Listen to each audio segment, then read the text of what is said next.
Hi friends, welcome to my channel. First time channel ನೋಡ್ತೀರಿ subscribe ಮಾಡ್ಕೊಳ್ಳಿ friends. ಇವತ್ತು ಬಂದ್ಬಿಟ್ಟು ನೆಟ್ಟೆಡು ಆನ್ಲೈನಲ್ಲಿ ಯಾವಾಗಲೋ ತರಿಸಿದ್ದು, ಈಗೆಲ್ಲ ತುಂಬ ದಿನ ಆಗಿತ್ತು. ಆಲ್ರೆಡಿ ನನ್ನ ತಂಗಿ ಮಗಳಿಗೊಂದು ನನ್ನ ಮಗಳಿಗೊಂದು ತರಿಸಿದೆ. ನನ್ನ ತಂಗಿ ಮಗಳು ಹೊಲ್ಕೊಟ್ಟೆ ಅವಳು ಬರ್ತಡೆಗೆ. ಇದು ನನ್ನ ಮಗಳಿಗೆ ಹೊಲಿಯೋಕ್ಕೆ ಆಗಲಿಲ್ಲ, ಟೈಮೇ ಸಿಗಲಿಲ್ಲ. ಹಾಗಾಗಿ ಇದು 180 ರುಪೀಸು, 200 ಒಳಗಡೆನೆ ಬಂದಿರೋದು. ಇದು ನೆಟ್ಟೆಡು, ಫುಲ್ಲು ನೆಟ್ಟೆಡ್. ಇದು ಮಧ್ಬದಿ ಈ ಥರ ವೈಟ್ ಒಂಥರ ಚುಕ್ಕಿ ಥರ ಬಂದಿದೆ, ಚೆನ್ನಾಗಿದೆ ಒಟ್ಟಿನಲ್ಲಿ. ಇದು ಬಂದ್ಬಿಟ್ಟು ಇದು ಸ್ಯಾಟಿನ್ ಲೈನಿಂಗ್ ತೊಗೊಂಡಿದ್ದೀನಿ. ಇದು ಬಂದ್ಬಿಟ್ಟು ರಾಮಚಂದ್ರಪುರದಲ್ಲಿ ತಂದಿದ್ದು, ನನ್ನ ಮಗನಿಗೆ ಬಟ್ಟೆ ತರಕ್ಕೆ ಹೋದಾಗ ತಗೊಂಡ್ಬಂದಿದ್ದೆ. ಇದು 80 ರುಪೀಸ್ ಏನೋ ಮೀಟ್ರು. ತುಂಬ ಚೆನ್ನಾಗಿದೆ. ಇನ್ನೂ ಚೆನ್ನಾಗಿರೋ ಇದು ಸೀರೆ ಅನ್ನೋ ಥರ ದೊಡ್ಡದಾಗಿದೆ. ಉದ್ದ ಎಲ್ಲ ಎಲ್ಲ ದೊಡ್ಡದಿದೆ. ಹಾಗಾಗಿ ಅಲ್ಲಿ ಇದು 80 ರೂಪಾಯಿ ಸಿಕ್ಕಿರೋದು ಹೆಚ್ಚು. ನೋಡಿ ಇಷ್ಟು ಉದ್ದ ಇದೆ, ಲೆಂತ್ ಸಖತ್ ಲೆಂತ್ ಇದೆ. ಬೇಕಂದರೆ ಸೀರೆಗೂ ನಾವು ಈ ಥರ ಕಟ್ ಮಾಡಿಸ್ಕೋಬೋದು. 5 ಮೀಟ್ರು 6 ಮೀಟ್ರು ನಮ್ಗೆ ಎಷ್ಟು ಬೇಕಷ್ಟು ಸಿಗುತ್ತೆ ಪನ್ನಾದಲ್ಲಿ. ಹಾಗಾಗಿ ನಾನು ಇದಕ್ಕೆ ತೊಗೊಬಂದಿರೋದು. ಇದು ವೆಲ್ವೆಟ್ ಬ್ಲೌಸು. ಇದು ವೆಲ್ವೆಟ್ ಬ್ಲೌಸ್ ಬಂದ್ಬಿಟ್ಟು ವೈಟಲ್ಲಿ ತೊಗೊಂಡಿದ್ದೀನಿ. ಇದು ಲೈನಿಂಗ್ ಬಟ್ಟೆ. ಇದು ನನ್ನ ತಂಗಿ ಮಗಳಿಗೆ 1 ಮೀಟ್ರಲ್ಲಿ ಅವಳಿಗೆ ಅರ್ಧ ಹೊಲ್ದು ಇನ್ನು ಅರ್ಧ ಉಳ್ಕೊಂಡಿದೆ. ಅಂದರೆ ಮೇಲೆ ಡಿಸೈನ್ ಇಟ್ಟು ಸ್ಲೀವ್ಸು ಥರ ಡಿಸೈನಾಗಿ ಹೊಲಿಯೋಣ ಅಂತ ನೋಡಿ ಅರ್ಧ ಕಟ್ ಮಾಡಿ ಇಟ್ಟಿದ್ದೀನಿ. ಇದು ಹೇಗೆ ಹೊಲಿಯೋದು, ಫಸ್ಟು ಲಂಗ ಕಟ್ ಮಾಡ್ಕೊಳ್ಳೋಣ, ಆಮೇಲೆ ಬ್ಲೌಸ್ ಕಟ್ಟಿಂಗ್ ಮಾಡೋಣ. ಬನ್ನಿ ಹೇಗೆ ಕಟ್ ಮಾಡೋದು ಫಸ್ಟು ನೋಡ್ಕೊಳ್ಳೋಣ. ಇದು ಬ್ಲೌಸ್ ಎಲ್ಲ ಆಮೇಲೆ ಮಾಡ್ತೀನಿ. ಇದು ಫಸ್ಟು ಲೈನಿಂಗ್ ಕಟ್ ಮಾಡ್ಕೊಂಬಿಡೋಣ. ನೋಡಿದ್ರೆ ಅಳತೆ ತೊಗೊಂಡಿದ್ದೀನಿ. ಮಾಮೂಲಿ ಕೆಳಗಡೆ ಮಿಡ್ಡಿ ಬರುತ್ತೆ. ಇದು ಬ್ಲೌಸ್ ಬಂದ್ಬಿಟ್ಟು ಸೇಮ್ ಇದೇ ಥರ ಬರುತ್ತೆ. ಇಲ್ಲಿ ಲೆಂತ್ಗೆ ಒಂದು 10 ಇಂಚಿಗೆ ಲೆಂತಾಗಿ ಇಲ್ಲಿ ಎಕ್ಸ್ಟ್ರಾ ಡಿಸೈನ್ ಆ್ಯಡ್ ಆಗುತ್ತೆ. ಇದು ಈ ನೆಟ್ಟೆಡಲ್ಲಿ ಈ ವೆಲ್ವೆಟ್ಗೆ ಇದನ್ನ ಆ್ಯಡ್ ಮಾಡ್ತೀನಿ. ಇಲ್ಲಿಂದ ಇಲ್ಲಿಗೆ ಎಕ್ಸ್ಟ್ರಾ ಆ್ಯಡ್ ಮಾಡೋದು ಒಂಥರ ಚೆನ್ನಾಗಿರುತ್ತೆ. ಆ ಥರ ಹೊಲಿಯೋಣ ಅಂತ ಅಂದ್ಕೊಂಡಿದ್ದೀನಿ. ಒಂಥರ ಈಗೆಲ್ಲ ಟ್ರೆಂಡಿಂಗ್ ಇರುವಂಥ ಡಿಸೈನ್ ಅದು. ಹಾಗಾಗಿ ಇದು ಲಂಗ ಮಿಡ್ಡಿ. ಇದು ಎಷ್ಟು ಉದ್ದ ಇದೆ ಇಷ್ಟು ಉದ್ದ ತೊಗೋಬೇಕು. ಇದನ್ನು ಫೋಲ್ಡ್ ಮಾಡ್ಕೊಳ್ಳೋಣ. ಫಸ್ಟ್ ಲೈನಿಂಗ್ಗೆ ಕಟ್ ಮಾಡ್ಕೊಂಬರೋಣ, ಆಮೇಲೆ ಇದು ಮಾಡ್ತಾರೆ ಹೋಗುತ್ತೆ.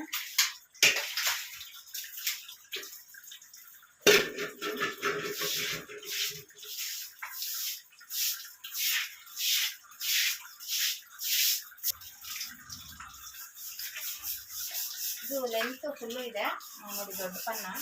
ಏನು ಹೆಚ್ಚು ಕಮ್ಮಿ ಏನೂ ಮಾಡೋಂಗೆ ಇಲ್ಲ, ಅಷ್ಟು ಇದೆ. 42 ಇದೆ. 42ನ 4 ಭಾಗ ಮಾಡ್ಕೊತೀನಿ. 42 ಬರುತ್ತೆ, ಸಂತಾನ ಸುತ್ತಾಡುತ್ತೆ. ಅದನ್ನು 4 ಭಾಗ ಮಾಡಿಕೊಂಡು ನಮಗೆ ಎಕ್ಸ್ಟ್ರಾ 2 ಇಂಚು ಆ್ಯಡ್ ಮಾಡಿಕೊಂಡ್ರೆ ಸಾಕು. 4 ಭಾಗ ಮಾಡಿದ್ದೀನಿ. 10ವರೆ ಬಂದಿದೆ. 10ವರೆಗೆ ಮಾಡ್ಕೊತೀನಿ ಅನಿಸ್ತಿದೆಯಾ. 10ವರೆ ಮತ್ತು ಎಕ್ಸ್ಟ್ರಾ ಒಂದು 2 ಇಂಚು ಬರೀ ಎಕ್ಸ್ಟ್ರಾ ಸ್ಟಿಚಿಂಗಿಗೆ 12ವರೆಗೆ ಇಟ್ಕೊತೀನಿ. ಇಲ್ಲಿ ಬರುತ್ತೆ. ಇಲ್ಲಿಂದ ಈ ಕಡೆ ಮೇಲ್ಗಡೆಯಿಂದ ಅಳತೆ ತಗೊಳ್ಳಿ. ಅವಾಗ ನಿಮ್ಗೆ ಇನ್ನೂ ಕನ್ಫರ್ಮ್ ಆಗಿ ಕರೆಕ್ಟಾಗಿ ಈಗ 19ವರೆ ಇದೆ. 19ವರೆಗೆ ಮಾಡ್ಕೊಳ್ಳೋಣ. ಇನ್ನೂ ಅಷ್ಟೇ.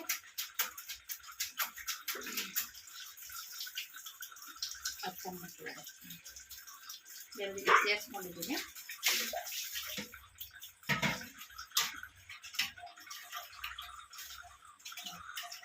ಇದೆ. ನೀವು ಬೇಕಂದ್ರೆ ಅಲ್ಲಲ್ಲಿ ಒಂದು ಪಿನ್ ಹಾಕ್ಕೊಳ್ಳಿ. ಯಾಕಂದರೆ ಇದು ಬಟ್ಟೆ ಆ ಕಡೆ ಸ್ವಲ್ಪ ಇದಾಗುತ್ತೆ ಅನ್ನೋದಾದರೆ ಈ ರೀತಿ ಒಂದು ಪಿನ್ ಹಾಕ್ಕೊಂಡ್ರೆ ಒಳ್ಳೆಯದು. ಯಾಕೆಂದರೆ ಇದು ಆಲ್ರೆಡಿ ಈ ಥರ ಕಟ್ಟಿಂಗಲ್ಲೆಲ್ಲ ಸ್ವಲ್ಪ ಆ ಕಡೆ ಸರಿದ್ರೆ ಫಿಟ್ಟಿಂಗ್ ಸ್ವಲ್ಪ ಆ ಕಡೆ ಆಗುತ್ತೆ. ಹಾಗಾಗಿ ಒಂದು ಅಲ್ಲಲ್ಲೊಂದು ಪಿನ್ ಹಾಕೊಂಡ್ರಿ. ಅವಾಗ ಏನಾಗುತ್ತೆ, ನೀವು ಫಿಟ್ಟಿಂಗು ಹೆಚ್ಚು ಕಮ್ಮಿ ಆಗೋಲ್ಲ, ನೀಟಾಗಿ ಬರುತ್ತೆ. ಓಕೆನಾ. ಈಗ ಅಲ್ಲಲ್ಲೊಂದು ಹಾಕೊಳ್ಳಿ. ಇದು 42 ಇದೆ ಉದ್ದ. ನಾನು ಅದು 40 ಇಂಚ್ ಇಕ್ತೀನಿ. ಒಂದು 2 ಇಂಚ್ ಕಮ್ಮಿನೇ ಇಕ್ತೀನಿ. ಇನ್ನೂ ಇಲ್ಲ, ಕೆಳಗಡೆ ಉದ್ದ ಅಷ್ಟೇ ಬೇಕು ಅಂತೇನಿಲ್ಲ. ಇದು ಲೈನಿಂಗ್ ಅಲ್ವಾ, 40 ಇಂಚ್ ಇನ್ನು ಸಾಕು. 38 40 35 ಸಾಕು. ಕೆಳಗಡೆ ಸ್ವಲ್ಪ ತೆಳಗೆ ಇರಲಿ, ಏನು ಕಾಣೋದಿಲ್ಲ. 38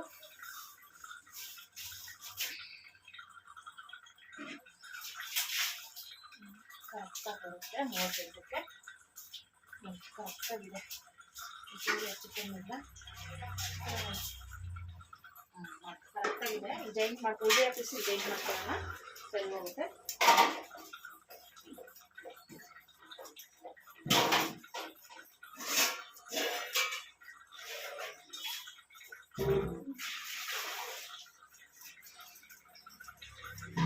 ಚಿಕ್ಕ ಚಿಕ್ಕ ಪನ್ನ ಆದರೆ ಸಾಲಲ್ಲ ಇದು ಬಟ್ಟೆ.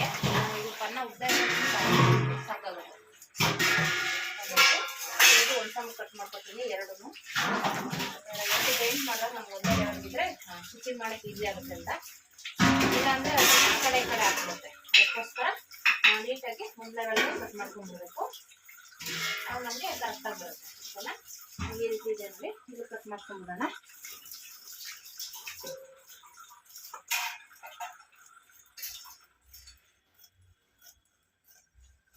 ಏನಿಲ್ಲ, ನಮ್ಗೆ ಎಷ್ಟು ಅಳತೆ ಬೇಕೋ ಅಷ್ಟು ತಗೊಂಡ್ರೆ ಸಾಕು.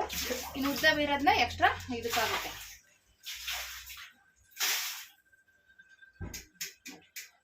ಇಷ್ಟು ನಮಗೆ 2 ಅಲ್ವಾ.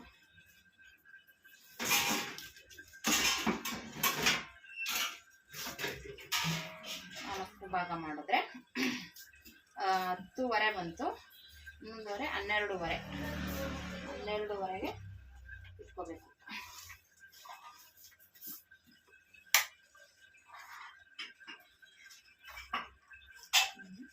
ಇಲ್ಲೆಲ್ಲ ಸ್ವಲ್ಪ ನೀಟಾಗಿ ಇಟ್ಕೊಳ್ಳಿ. 12:15ಗೆ ಇಲ್ಲಿ ಬರುತ್ತೆ. ಈ ಒಳಗಡೆ ಸರಿ ಮಾಡ್ಕೊಂಡು ಇಟ್ಕೊಳ್ಳಿ.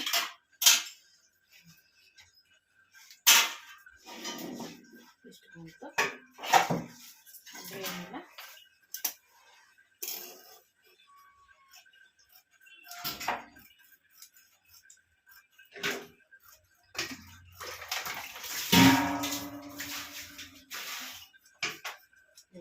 ಮಾಡ್ಕೊಂಡ್ರೆ ಇವಾಗ ನಿಮಗೆ ಕರೆಕ್ಟಾಗಿ ಮೆಜರ್ಮೆಂಟ್ ಸಿಕ್ತು. ಯಾಕಂದರೆ ಏನಿಲ್ಲ. ಇದು ಇಲ್ಲಿ ಜೈಂಟ್ ಮಾಡ್ಕೊಳ್ಳೋಣ.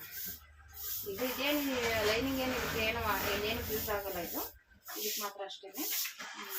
ಬ್ಲೌಸ್ಗೆಲ್ಲ ವೈಟ್ ಹಾಕಬೇಕು. ಕರೆಕ್ಟಾಗಿದೆ, ಇಷ್ಟ ಆಗುತ್ತೆ. ಈಗ ಲೈನಿಂಗ್ ಇದು ಸೈಡ್ ಇಟ್ಕೊಳ್ಳೋಣ. ಹೀಗೆ ಇಟ್ಕೊತೀನಿ, ಯಾಕೆಂದರೆ ನಾವು ಮತ್ತೆ ಕಟ್ ಮಾಡಿದಾಗ ಹೆಚ್ಚು ಕಮ್ಮಿ ಆಗಬಾರ್ದು. ಇದನ್ನ ಇಟ್ಕೊಂಡು ಇದ್ರ ಮೇಲೆ ಕಟ್ ಮಾಡೋಕ್ಕೆ ಹೋಗುತ್ತೆ. ಇದರಲ್ಲಿ 1 ಮೀಟ್ರ್ ಕೆಳಗಡೆ ಡಿಸೈನ್ಗೆ, ಸ್ಲೀವ್ಸ್ಗೆ 1.5 ಮೀಟ್ರ್ ತಗೋತೀನಿ ಎಕ್ಸ್ಟ್ರಾ. ಕಟ್ ಮಾಡ್ಕೊಂಡ್ಬಿಡ್ತೀನಿ. ಇನ್ನು ಮಿಕ್ಕಿದೆಲ್ಲ ಲಂಗಕ್ಕೆ ಇಟ್ಬಿಟ್ರೆ ಆಗುತ್ತೆ. ಓಕೆನಾ?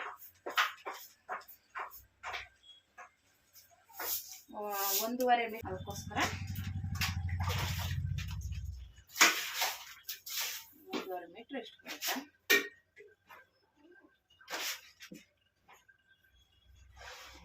ಅಷ್ಟು ಕಟ್ ಮಾಡ್ತೀನಿ. ಜಾಸ್ತಿ ಆಗುತ್ತೆ ಅನಿಸುತ್ತೆ ಡಿಸೈನ್ಗೆ. ಇದಕ್ಕೆ ಈ ಕಡೆ ಇದೆಯಲ್ಲ ಸಾಕಾಗುತ್ತೆ. ಸಾಕು.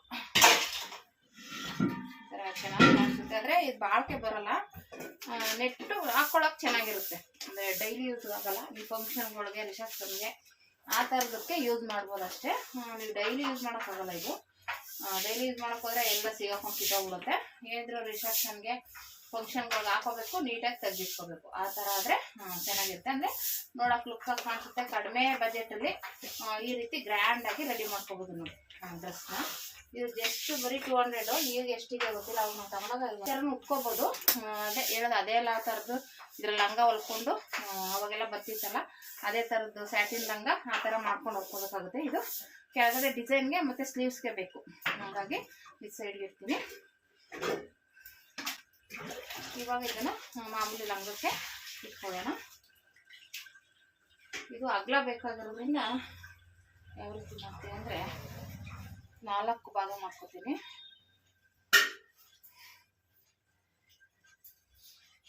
ಅಂದರೆ ವೆಯ್ಟ್ ಇರಲ್ಲ, ಆಮೇಲೆ ಹಾಕೊಳಕ್ಕೆ ಒಂಥರ ತುಂಬ ಚೆನ್ನಾಗಿರುತ್ತೆ. ಓಕೆನಾ? ಇವಾಗ ಆ ಕಟ್ಟಿಂಗಲ್ಲಿ ಮಾಡಲ್ಲ ನಾನು. ಇದು ಬೇರೆ ಥರನೇ ಕಟ್ಟಿಂಗ್ ಮಾಡ್ತೀನಿ. ಇದು ತೋರಿಸ್ತೀನಿ. ಇದು 4 ಫೋಲ್ಡ್ ಮಾಡ್ಕೊತೀನಿ. ಇದು ಸ್ವಲ್ಪ ಅಗಲ ಬರಲಿ ಅಂತಷ್ಟೇ.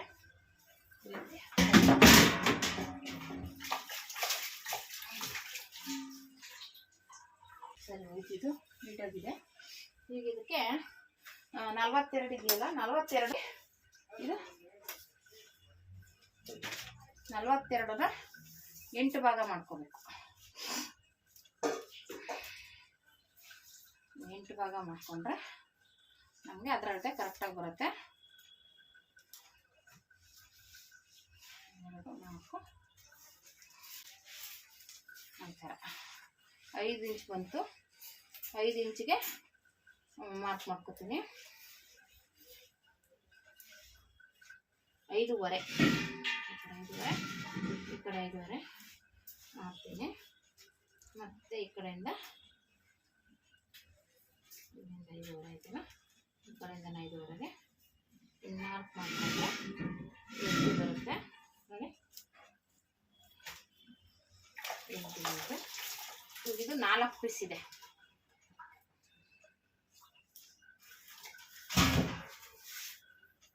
ನಾಲ್ಕಿದೆ.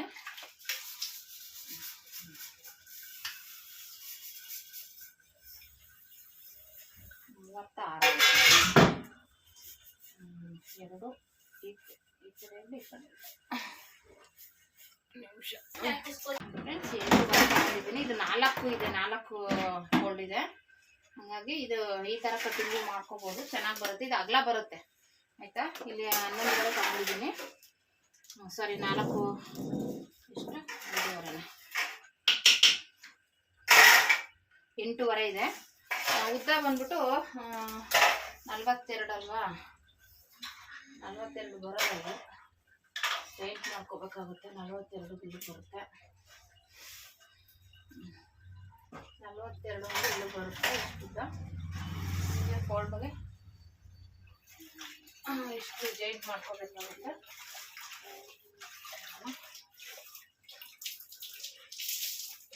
ಈ ಕಡೆ ಆ ಕಡೆ ಜಾಯಿಂಟ್ ಮಾಡ್ಕೋಬೇಕಾಗುತ್ತೆ. ಇಲ್ಲಿ ಜಾಯಿಂಟ್ ಮಾಡ್ಕೋಬೇಕು. ಈ ಕಡೆ ನಡೆ ಕಡೆ ಈ ಕಡೆನೂ ತೆಗೆದ್ಬಿಡ್ತೀನಿ.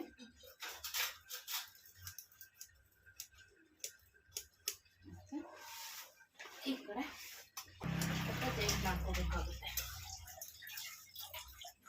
ಒಂದೊಳಗೆ ಕಟ್ ಮಾಡ್ಕೊಂಡ್ಬಿಡ್ತೀನಿ.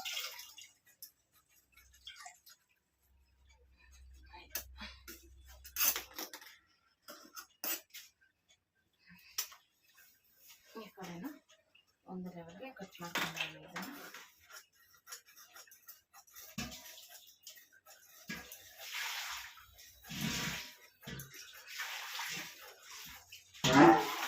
ಉಳಿದಿರೋದನ್ನ ಅಟ್ಯಾಚ್ ಮಾಡ್ಕೋಬೇಕಾಗುತ್ತೆ.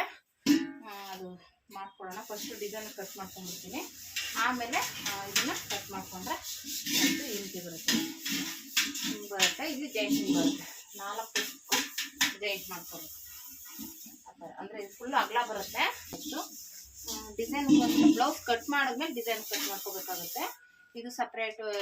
ಎರಡೂ ಸೇರಿಸಿದ್ರೆ ಇಲ್ಲಿ ವಿಡಿಯೋ ಲೆಂತಿ ಆಗಿಬಿಡುತ್ತೆ ನೋಡಿ ಫ್ರೆಂಡ್ಸ್. ಇದನ್ನು ಫಸ್ಟ್ಗೆ ನಾವು ಕೆಳಗಡೆ ಲೈನಿಂಗ್ದು ಅಂದರೆ ಲೈನಿಂಗ್ ಬಟ್ಟೆದು ಸೈಡ್ ಜಾಯಿಂಟಿಂಗ್ ಇರುತ್ತಲ್ಲ, ಅದು ಜಾಯಿಂಟ್ ಮಾಡ್ಕೋಬೇಕಾಗುತ್ತೆ. ಸ್ಯಾಟಿನ್ ಬಟ್ಟೆದು ನೀಟಾಗಿ ಜಾಯಿಂಟ್ ಮಾಡಿಕೊಂಡು ರೆಡಿ ಮಾಡ್ಕೋಬೇಕು. ನಾನು ಆಲ್ರೆಡಿ ಕಟ್ಟಿಂಗು ಸ್ಟಿಚಿಂಗ್ ವಿಡಿಯೋ ಒಂದೇ ವೀಡಿಯೋದಲ್ಲಿ ಹಾಕ್ತಾಯಿದ್ದೀನಿ. ವಿಡಿಯೋ ಲೆಂತಿ ಆಗುತ್ತೆ, ಸ್ವಲ್ಪ ಅಡ್ಜಸ್ಟ್ ಮಾಡ್ಕೊಳ್ಳಿ ಫ್ರೆಂಡ್ಸ್. ಮತ್ತು ಇನ್ನೊಂದು ವಿಡಿಯೋ ಯಾಕೆ ಅಂದ್ಬಿಟ್ಟು ನಾನು 2 ಒಟ್ಟಿಗೆ ಹಾಕಿದ್ದೀನಿ. ಮತ್ತು ಆಮೇಲೆ ಇದು ಸ್ಟಿಚಿಂಗ್ ಮಾಡಬೇಕಾದ್ರೆ ಲಾಸ್ಟಲ್ಲಿ ಚಾರ್ಜ್ ಖಾಲಿ ಆಗೋಯ್ತು. ಹಂಗಾಗಿ ಪಟ್ಟಿ ಜಾಯಿಂಟ್ ಮಾಡೋದು ವಿಡಿಯೋ ಮಾಡ್ಕೊಳ್ಳೋಕ್ಕೆ ಆಗಲಿಲ್ಲ, ಫುಲ್ ಚಾರ್ಜ್ ಖಾಲಿ ಆಗಿಬಿಟ್ಟಿತ್ತು. ಹಂಗಾಗಿ ಹಂಗೆ ಸ್ಟಿಚ್ ಮಾಡಿಬಿಟ್ಟಿದ್ದೀನಿ. ನೆಕ್ಸ್ಟ್ ವೀಡಿಯೋದಲ್ಲಿ ಯಾವಾಗಲಾದರೂ ಬೇಕಾದರೆ ಬೆಲ್ಟ್ ಅಟ್ಯಾಚ್ ಮಾಡೋದು ಮತ್ತು ಹಂಗೆ ಜಿಪ್ ಹಾಕೋದ್ರ ಬಗ್ಗೆ ಒಂದು ವಿಡಿಯೋ ಮಾಡ್ತೀನಿ ನೆಕ್ಸ್ಟ್ ವೀಡಿಯೋದಲ್ಲಿ. ಇಲ್ಲ ಇನ್ನೊಂದು ಡ್ರೆಸ್ ಹೊಲಿಬೇಕು, ಅವಾಗ ಹೊಲಿದಾಗ ತೋರಿಸ್ತೀನಿ. ಆಮೇಲೆ ಮತ್ತೆ ಹೀಗೆ ಸ್ಟಿಚ್ ಮಾಡಿಕೊಂಡು ಮತ್ತೆ ಅದು ಕೆಳಗಡೆ ಫೋಲ್ಡ್ ಮಾಡ್ಕೋಬೇಕಾಗುತ್ತೆ. ಆಲ್ರೆಡಿ ನಾವು ಮೇನ್ ಪೀಸ್ಗಿಂತ ಸ್ವಲ್ಪ ಕಮ್ಮಿನೇ ತೊಗೊಂಡಿರ್ತೀವಿ, ಆದರೆ ಫೋಲ್ಡಿಂಗ್ ಮಾಡಬೇಕಲ್ಲ, ನೀಟಾಗಿ ಫೋಲ್ಡ್ ಮಾಡ್ಕೋಬೇಕು. ಸುತ್ತ ನೀಟಾಗಿ ಬರಬೇಕು ಅದು ಫೋಲ್ಡಿಂಗು. ಇದು ಕ್ರಾಸ್ ಕಟ್ಟಿಂಗ್ ಆಗಿರೋದ್ರಿಂದ ಸ್ವಲ್ಪ ನೀವು ನೋಡಿಕೊಂಡು ನೀಟಾಗಿ ನಿಧಾನಕ್ಕೆ ಫೋಲ್ಡ್ ಮಾಡ್ಕೊಳ್ಳಿ. ಯಾಕಂದರೆ ಕ್ರಾಸ್ ಇರುತ್ತಲ್ಲ, ಸ್ವಲ್ಪ ಡಬಲ್ ಫೋಲ್ಡ್ ಮಾಡೋಕ್ಕೆ ಕಷ್ಟ ಆಗುತ್ತೆ. ನಿಧಾನಕ್ಕೆ ಫೋಲ್ಡ್ ಮಾಡಿಕೊಂಡ್ರೆ ಏನಿಲ್ಲ. ಅದು ಹೇಗೆ ತಿರುಗುತ್ತೆ ಹಾಗೆ ತಿರುಗಿಸ್ಕೊಂಡು ಹೋಗಬೇಕು. ನಾವು ಹಿಂಸೆ ಮಾಡಿ ಹಂಗೆ ಹಿಂಗೆ ತಿರುಗ್ಸೋಕೋದ್ರೆ ಅದು ಸ್ಟಿಚ್ ಮಾಡೋಕ್ಕಾಗಲ್ಲ. ಅದು ಹೇಗೆ ಬಳಕುತ್ತೆ ಅದೇ ರೀತಿ ನಾವು ಸ್ಟಿಚ್ ಮಾಡ್ಕೊಂಡು ಹೋದರೆ ನೀಟಾಗಿರುತ್ತೆ. ಓಕೆನಾ ಫ್ರೆಂಡ್ಸ್? ತುಂಬಾ ಈಸಿ. ಇದು ತುಂಬ ಟ್ರೆಂಡಿಂಗ್ ಆಗಿರುವಂಥ ಡ್ರೆಸ್ ಇವಾಗ. ಇದು ನೆಟ್ಟೆಡು ಮತ್ತು ಈ ಥರ ಇದು ಸ್ಯಾಟಿನ್ ಬಟ್ಟೆ ಹಾಕಿ ಸ್ಟಿಚ್ ಮಾಡೋದು ತುಂಬಾ ಚೆನ್ನಾಗಿರುತ್ತೆ. ಆಮೇಲೆ ಸ್ಟೈಲಲ್ಲಿ ಈ ಥರ ಎಕ್ಸ್ಟ್ರಾ ಬಟ್ಟೆ ಕ್ರಾಸ್ ಇರೋದನ್ನೆಲ್ಲ ತೆಗೆದುಬಿಡಿ, ನೀಟಾಗಿರುತ್ತೆ. ಈಗ ಅದಕ್ಕೆ ನ್ಯಾಚ್ ಹಾಕ್ಕೊಂಡಿದ್ದೆ ಕ್ಯಾನ್ವಸ್ಗೆ, ಮತ್ತು ಕ್ಯಾನ್ವಸ್ ಅಂತೀನಿ ಸಾರಿ, ಸ್ಯಾಟಿನ್ ಲೈನಿಂಗ್ಗೆ ನ್ಯಾಚ್ ಹಾಕ್ಕೊಂಡು, ಮತ್ತು ನೆಟ್ಟೆಡ್ ಇರುತ್ತಲ್ಲ ಅದಕ್ಕೂ ನ್ಯಾಚ್ ಹಾಕ್ಕೊಂಡು ಎರಡು ಕರೆಕ್ಟಾಗಿ ನ್ಯಾಚ್ ಟು ಮ್ಯಾಚ್ ಮಾಡಿಕೊಂಡು ಸ್ಟಿಚ್ ಮಾಡ್ಕೊಳ್ಳಿ. ನಾನು ಇದು ಬಂದ್ಬಿಟ್ಟು ಸ್ಯಾಟಿನ್ದು ಲೈನಿಂಗ್ ಬಟ್ಟೆ ಸ್ವಲ್ಪ ಜಾಸ್ತಿನೇ ಇತ್ತು, ಅದು ಸಣ್ಣದಾಗಿ ಫ್ರಿಲ್ ಕೊಟ್ಕೊಂಡೆ. ತಿರ್ಗಿ ಅದನ್ನ ಕಟ್ ಮಾಡೋದು ಬೇಡ ಅಂದ್ಬಿಟ್ಟು ಅಲ್ಲೇ ಸಣ್ಣದಾಗಿ ಫ್ರಿಲ್ನ ಕೊಟ್ಟಿದ್ದೀನಿ.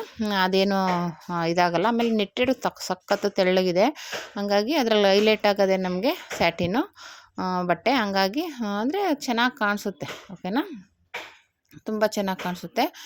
ಹಂಗಾಗಿ ಈ ಥರದ್ದು ಕಡಿಮೆ ಬಜೆಟಲ್ಲಿ ಗ್ರ್ಯಾಂಡಾಗಿ ಮಾಡ್ಕೋಬೇಕು ಅಂದರೆ ಈ ಥರದ್ದು ಮಾಡ್ಕೊಳ್ಳಿ. ನಾವು ಬ್ಲೌಸ್ನ ಗ್ರ್ಯಾಂಡಾಗಿ ಮಾಡಿಕೊಂಡ್ರೆ ಅವಾಗ ಎದ್ದು ಕಾಣಿಸುತ್ತೆ, ತುಂಬ ಚೆನ್ನಾಗಿ ಕಾಣಿಸುತ್ತೆ. ಓಕೆನಾ ಫ್ರೆಂಡ್ಸ್, ಇದು ಈ ಥರದಕ್ಕೆಲ್ಲ ಬ್ಲೌಸ್ ಗ್ರ್ಯಾಂಡಾಗಿರಬೇಕು. ನಾನು ಟ್ರೆಂಡಿಂಗ್ ಆಗಿರೋ ಅಂಥ ಈಗ ವೆಲ್ವೆಟ್ ಬ್ಲೌಸಲ್ಲಿ ವೈಟುದು ಟ್ರೆಂಡಿಂಗ್ ಇದೆ ಅಂದ್ಬಿಟ್ಟು ನಾನು ವೈಟು ಅದು ಒಂದೇ ಒಂದು ಪೀಸ್ ಸಿಕ್ತು. ಅದರಲ್ಲೇ ನಮ್ಮ ತಂಗಿ ಸಣ್ಣ ಇರೋದ್ರಿಂದ ಇಬ್ರಿಗೂ ಅಡ್ಜಸ್ಟ್ ಆಯಿತು. ಆಮೇಲೆ ಸ್ಲೀವ್ಸ್ಗೆ ಇದು ನೆಟ್ಟೆಡ್ ಕೊಡ್ತಾ ಇರೋದ್ರಿಂದ ಅದು ಅಡ್ಜಸ್ಟ್ ಆಯಿತು, ಹಾಗೆ ಅಡ್ಜಸ್ಟ್ ಮಾಡಿದ್ದೀನಿ. ನೋಡಿ, ಇವಾಗ ಈ ರೀತಿ ಸ್ಟಿಚ್ ಮಾಡ್ಕೊಳ್ಳಿ. ಆ ಕಡೆ ಈ ಕಡೆ ಎರಡು ಕಡೆನೂ ಮ್ಯಾಚ್ ಮಾಡ್ಕೊಂಡು ಸ್ಟಿಚ್ ಹಾಕ್ಕೊಂಡು, ಮತ್ತು ಲೈನಿಂಗು ಮತ್ತು ಇದನ್ನು ನೀವು ಒಟ್ಟಿಗೆ ಬೇಕು ಅಂದರೆ ಒಟ್ಟಿಗೆ ಸ್ಟಿಚ್ ಮಾಡ್ಕೊಳ್ಳಿ, ಇಲ್ಲ ಸಪ್ರೇಟ್ ಬೇಕು ಅಂದರೆ ಮಾಡ್ಕೋಬೋದು. ನಾನು ಒಟ್ಟಿಗೆ ಸ್ಟಿಚ್ ಮಾಡಿಬಿಟ್ಟು, ಯಾಕೆಂದರೆ ಎರಡು ಅಗಲನೇ ಇದೆ, ಅಗಲ ಇರೋದ್ರಿಂದ ಏನು ಕಪ್ಪಡಿಸೋದು ಆ ಥರ ಆಗೋಲ್ಲ. ಲೈನಿಂಗ್ ಕಮ್ಮಿ ಹಾಕಿದಾಗ ನಾವು ಬೇರೆ ಬೇರೆ ಸ್ಟಿಚ್ ಮಾಡಬೇಕಾಗುತ್ತೆ. ಇದು ಒಂದೇ ಥರ ಇರೋದ್ರಿಂದ, ಒಂದೇ ಸಮಯ ಇರೋದ್ರಿಂದ ನಾನು ಹಾಗೆ ಸ್ಟಿಚ್ ಮಾಡಿಕೊಂಡೆ. ಸ್ಟಿಚ್ ಮಾಡ್ಕೊಂಡು ಮತ್ತೆ ಜಿಪ್ ಹಾಕೋದಕ್ಕೆ ಒಂದಷ್ಟು ಬಿಟ್ಟು ಸೈಡ್ನ ಸ್ಟಿಚ್ ಮಾಡ್ಕೋಬೇಕು, ಆಮೇಲೆ ಜಿಪ್ ಹಾಕ್ಕೋಬೇಕು. ಆಮೇಲೆ ನಾನು ಹೇಳ್ದಂಗೆ ಅದು ಸ್ಟಿಚ್ ಮಾಡೋದು ವೀಡಿಯೋ ಆಗಲಿಲ್ಲ.